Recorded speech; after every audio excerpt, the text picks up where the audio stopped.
Porofeseri tubwire ni iki kigiye kuba mu mwaka w'ibihumbi bibiri na makumyabiri na kane?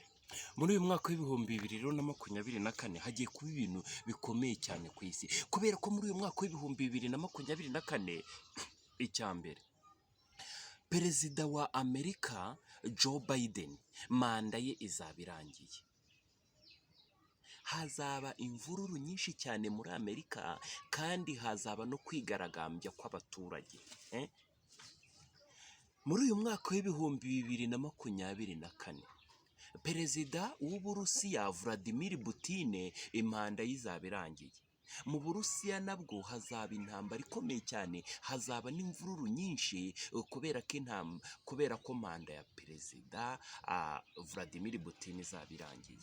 Hazaba rero ari ibyago bikomeye cyane mu mwaka w'ibihumbi bibiri na makumyabiri na kane, kubera ko n'ibyago birindwi biboneka mu byahishuwe nibwo bizatangira kwisuka ku isi. Iyi si ibyago birindwi bizaba bitangiye kwisuka ku isi, hazaba hariho akarengane, hazaba hariho n'intambara ikomeye cyane mu bihugu byinshi cyane bigiye bitandukanye, cyane cyane mu bihugu by'Uburayi, cyane cyane mu bihugu bya Aziya, kubera ko n'ibyago birindwi bizaba birimo kwisuka ku isi. Ni nayo mpamvu nababwira ni muve mu mijyi mujye mu byaro, kubera ko mu cyaro hazaba hariho amahirwe menshi cyane, kubera ko ibyago birindwi nibitangira kwisuka bizajya bigana kuri aya mataje akomeye cyangwa mu mijyi ikomeye cyane. Ni nayo mpamvu mu mwaka w'ibihumbi bibiri na makumyabiri na kane hazaba hari ibintu bidasanzwe cyane, hazaba hari ibintu bitigeze kubaho kuva isi yaremwa. Kandi mu mwaka w'ibihumbi bibiri na makumyabiri na kane abaperezida benshi cyane bo ku isi, cyangwa se abaperezida b'i Burayi, cyangwa se abaperezida bo muri Amerika, perezida bo muri Aziya, mbese abantu benshi cyane muri uriya mwaka w'ibihumbi bibiri na makumyabiri na kane niho impanda z'abaperezida zizaba zirimo kurangira. Kandi hazaba hariho no kwigaragambya kw'abaturage muri uriya mwaka w'ibihumbi bibiri na makumyabiri na kane. Hazaba rero ari ibihe bidasanzwe, kandi nabwo n'umujinya w'Imana n'inzabya tubona mu byahishuwe n'ibyago birindwi bizaba birimo kwisuka ku isi. Yego, mu mwaka w'ibihumbi bibiri na makumyabiri na kane hazaba hari ibintu bidasanzwe cyane, kuko hazaba harimo guhora k'Uwiteka, hazaba harimo impanda zirindwi zizaba zirimo kuvuga, kandi ni naryo tangiriro ryo kurimbuka ku isi, kubera ko ibyago birindwi bigomba gutangira mu mwaka w'ibihumbi bibiri na makumyabiri na kane, bigakomeza icyago kivaho hajyaho ikindi, icyago kivaho hajyaho ikindi, icyago kivaho hajyaho ikindi, kugeza igihe Yesu azagarukira mu mwaka w'ibihumbi bibiri na makumyabiri na karindwi.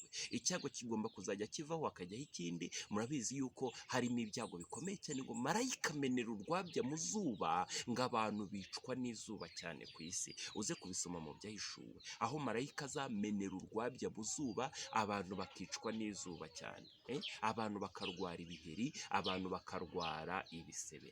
Hazaba hariho guhora k'Uwiteka, kandi azaba atangiye no kugira gute, no kugenda ahana isi, kubera ko icyo gihe mu isi izaba igeze ku rwego rubi cyane, aho umugore n'umugabo, umugore ku mugore bazaba barimo gushyingirwana, n'umugabo ku mugabo barimo gushyingirwana. Murabibona cyane cyane no muri Amerika, aho bashyingira umugabo ku mugabo bitwaje ngo Yonatani na Dawidi barakundanaga, bakitwaza icyanditswe kiri muri Samweli ngo Yonatani na Dawidi barakundanaga, bagashyingira umugabo ku mugabo, bagashyingira umukobwa ku mukobwa, bagashyingira umuhungu ku muhungu. Ubutinganyi rero mu mwaka w'ibihumbi bibiri na makumyabiri na gatanu buzaba bwakwira ku isi yose, kandi azaba ari ibihe bibi cyane. Murabizi ko Imana ijya kurimbura Sodoma n'i Gomora, ubutinganyi bwari bwinshi cyane, noneho Imana iravuga ati nimba koko ubutinganyi bubaye bubi cyane hari ni Sodoma n'i Gomora,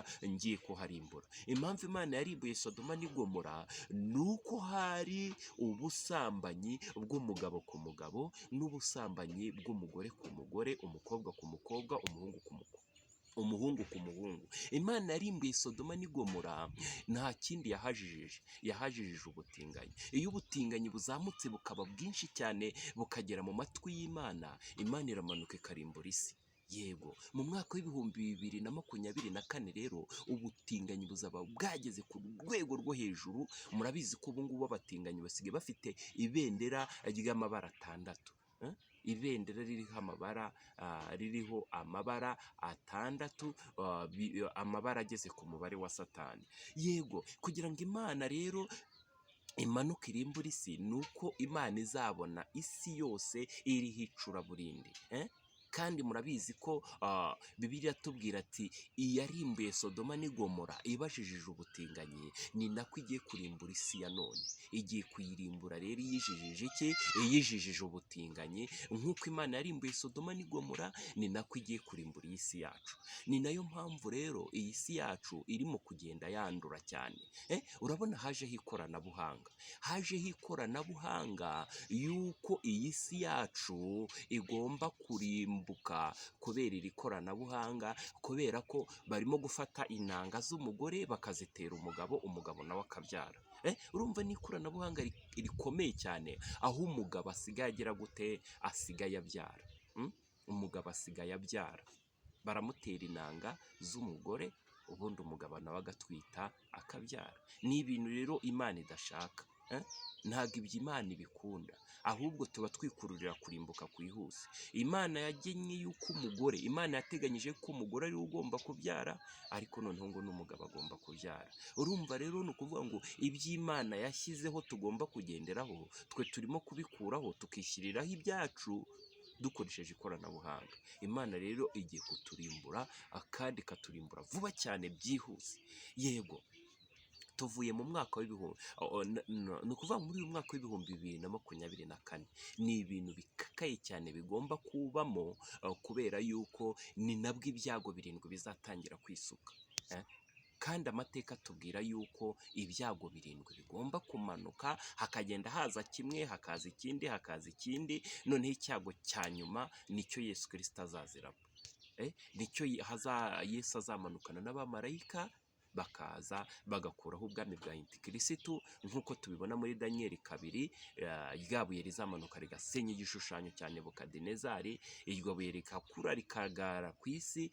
Ubwo bwami bwazaba ari ubwami bwa Yesu Kristo buzakwira ku isi, kandi akaba ari ubwami butazigera buhanguka, akaba ari ubwami butazigera bukurwaho n'undi uwo ari we wese. Okay, sawa.